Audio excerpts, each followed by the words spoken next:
Hello everyone, my name is Wilson. We are doing a Grixis cube draft.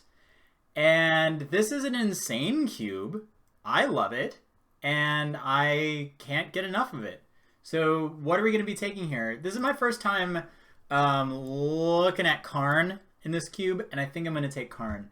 Other cards that are interesting here. Notion Thief.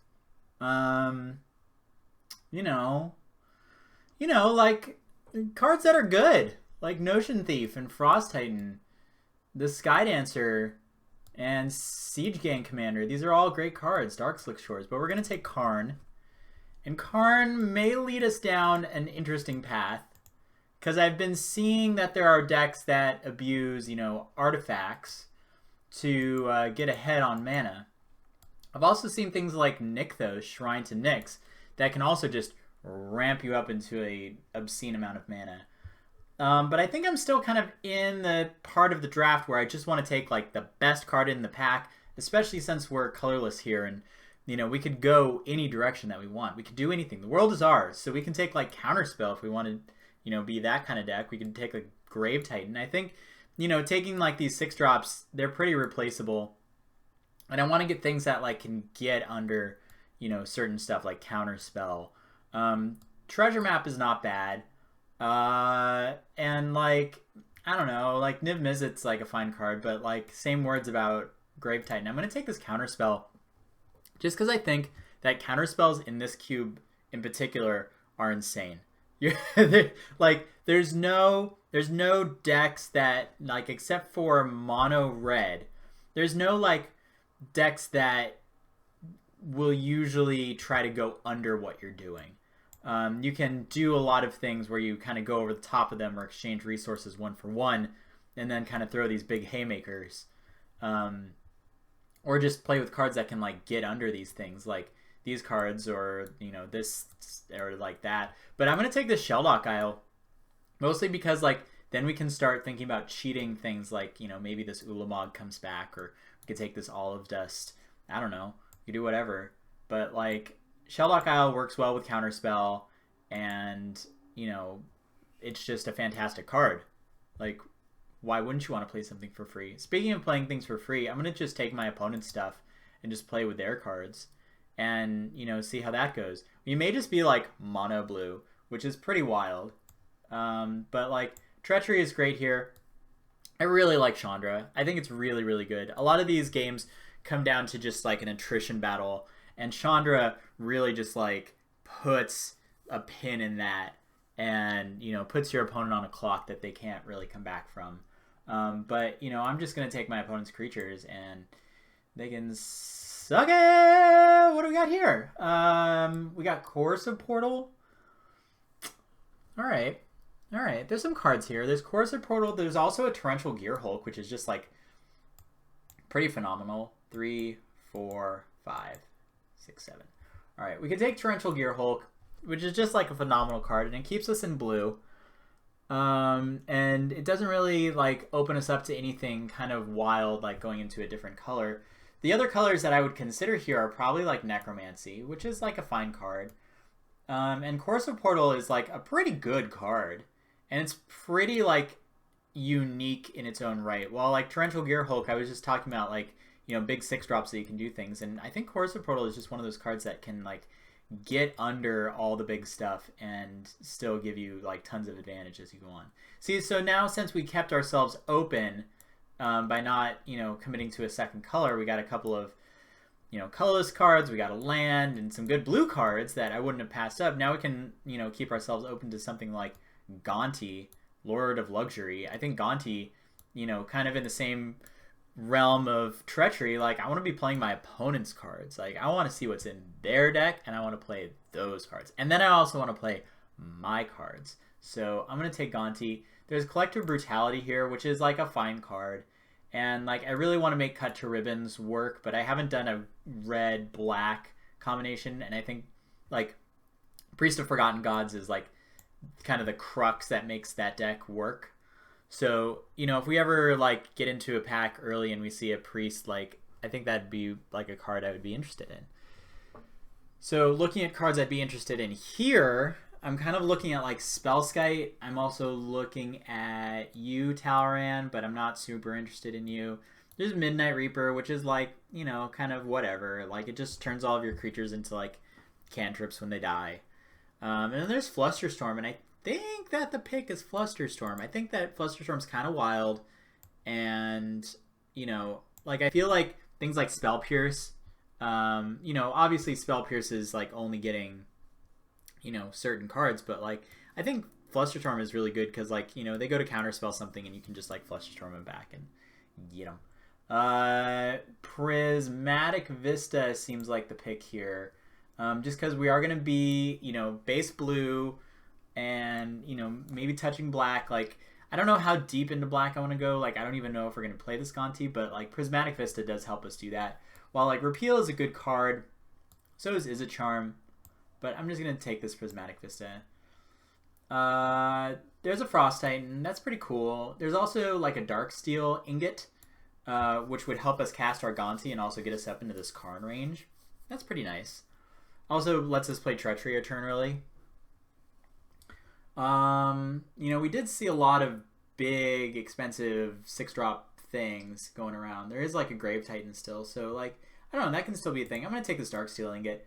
I think that that's probably the card that I'm going to be playing the most out of here. Here, I think it's just a pretty easy treasure map. Like, I don't want Innocent Blood. And, like, treasure map will help us ramp into Karn and, like, some great stuff. And this is, like, one of those other cards that I was just explaining about that you can get under all the big stuff while still, like, supporting your plan to, like, go over the top of them. Speaking of which, I think Riftwing Cloudscape does that really well. You can play it on 2, comes out a couple turns later, and, you know, can bounce something, impact the game in a later turn. There's also Vidalcan Shackles, which we could be a Vidalcan Shackles deck.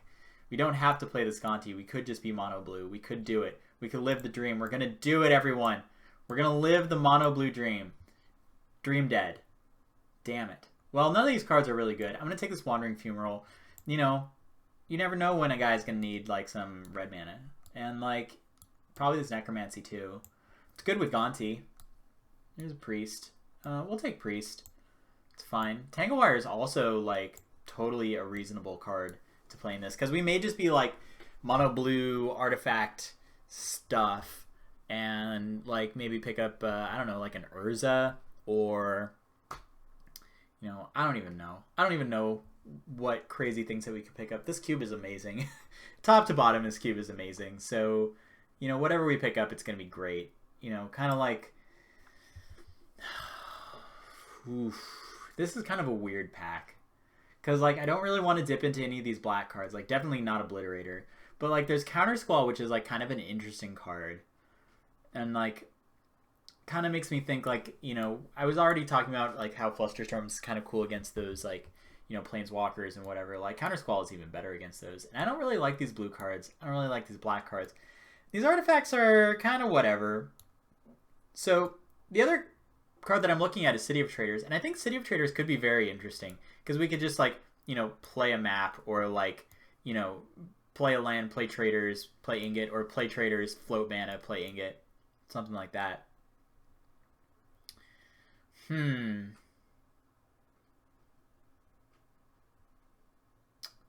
think I'm going to take the Counter Squall here.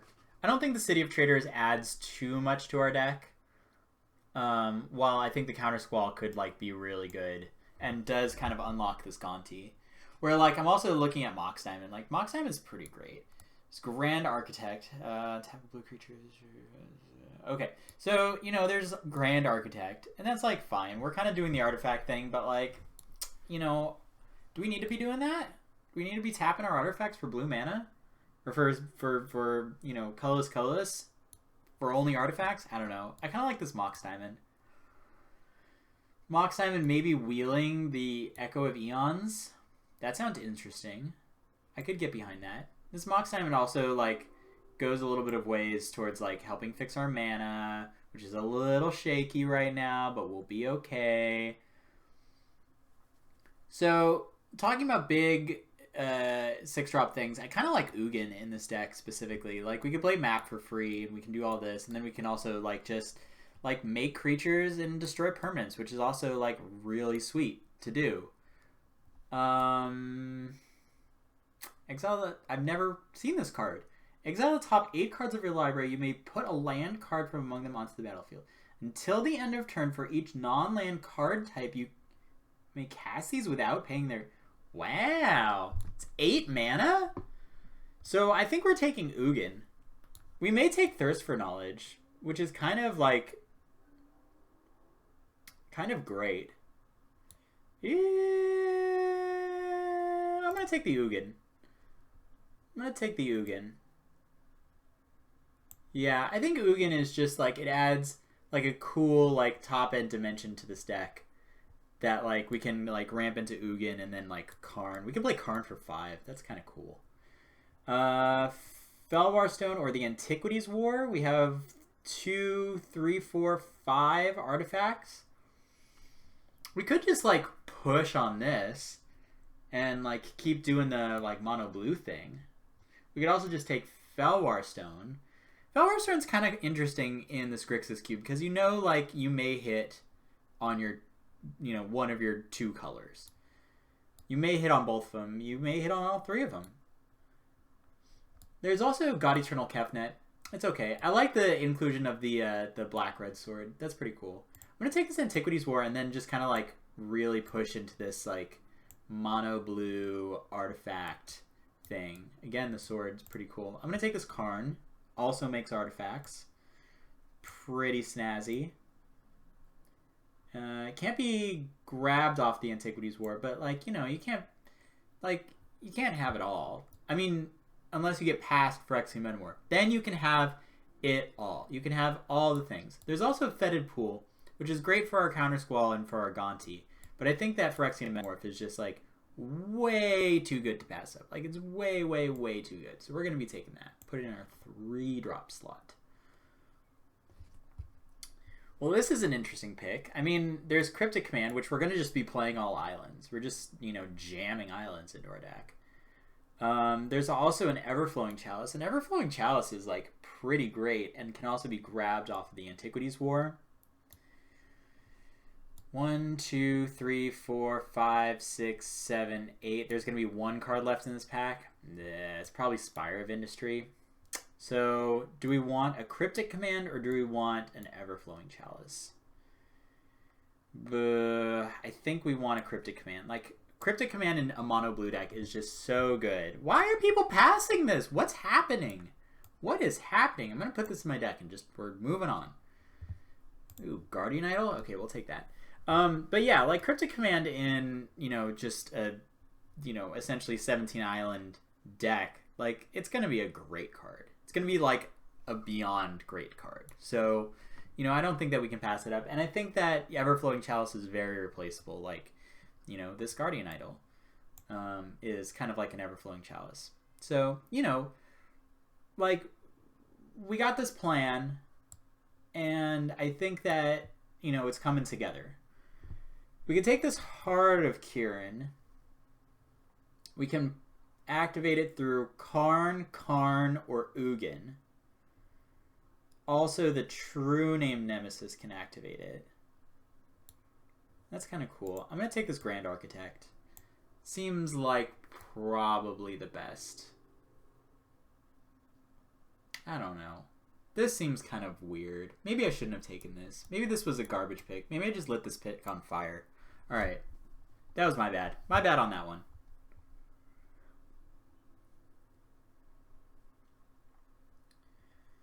So what are we still looking for here? We're still looking for, like, you know, some artifact payoffs. Like, maybe we get, like, an Urza. That would be pretty slick.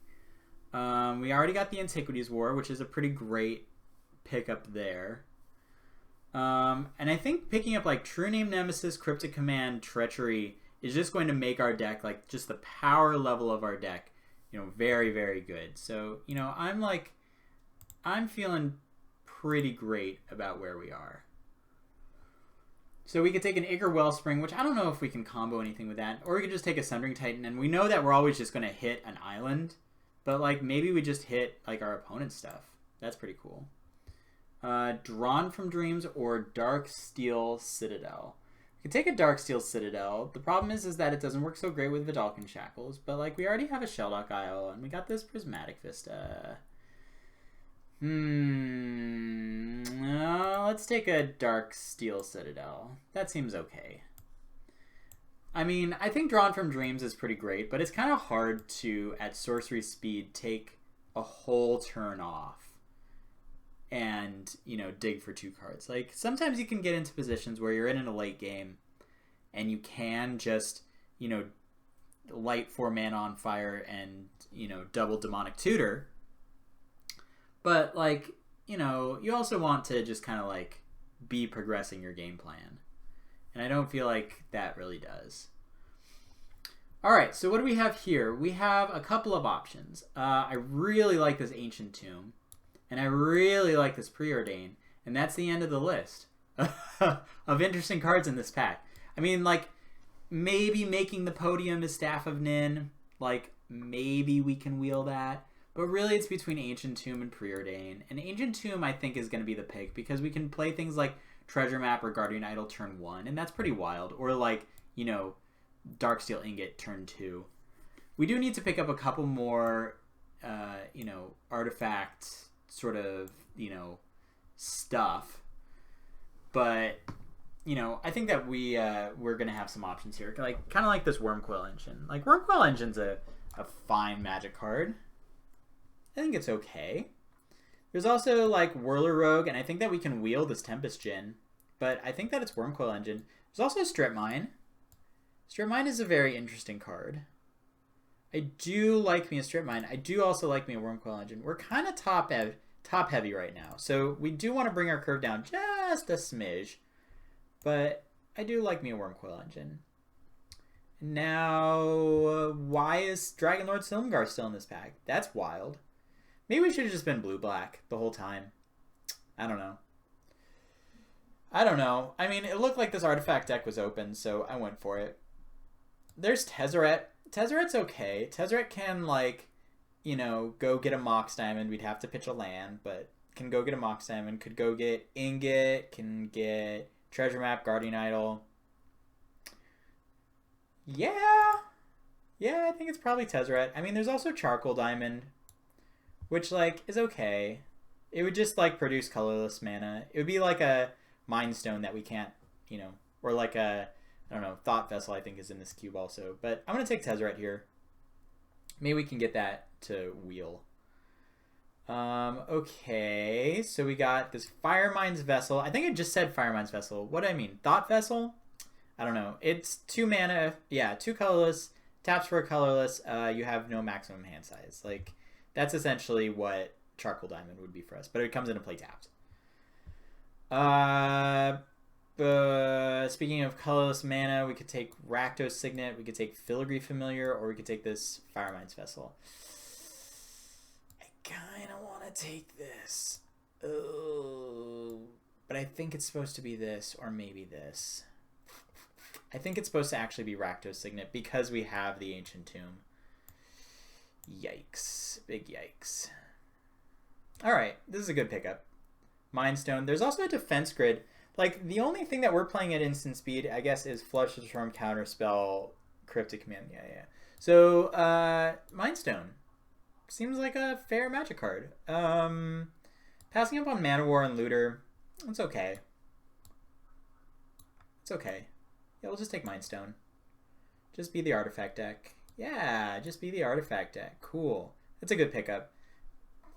Okay, passing Dig Through Time. Like, it's better than Drawn from Dreams. It's much better than Drawn from Dreams. But, like, you know, we don't need it. We don't need it in this deck. I think that we have enough, like, crazy stuff in this deck that, you know, we can just kind of, you know, do this. Mox Opal? Sure. We have enough artifacts to turn that on. Why not? Sure. Mox Opal. I don't know about this Mox Diamond. I don't know if we're going to need it or want it. But I think that we're okay here. 1, 2, 3, 4, 5, 6, 7, 8, 9, 10, 11, 12, 13 artifacts.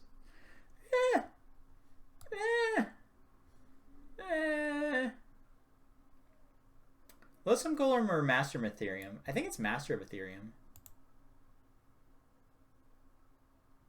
Maybe it's Lodestone Golem. I mean, we do have 2 top ends that are artifacts. No, we'll go Master of Ethereum. Oh, I don't think I counted Metamorph. Yeah, we'll just take Spirebluff Canal. Tempest Djinn and Whirler Rogue wield. I think I want the Whirler Rogue over the Tempest Djinn. Like, it just creates more stuff, more bodies on the ground, especially since we just got a Master of Ethereum. Yeah, I think we're going to do this. Got to make some cuts here. I think I'm going to cut Flusterstorm. It's not really what we're doing here. Memory Jar. That's an interesting card. Yeah, we could do Memory Jar. Yeah, Stratus Dancer can go into the sideboard. Let's see. We got to cut a couple of cards. Looter is a fine pickup. So sideboard cards. Ooh. And Molten Slag Heap. This deck is a Molten Slag Heap. Tell you. So we got a couple of payoffs, a couple of good artifact payoffs, you know, but it's fine. I'd like a couple more, you know, but whatever. So let's see. I kind of want to cut just one card, and then we can run 16 lands, because we do have a bunch of mana accelerant. So what if we cut, I don't know. We can cut all kinds of things.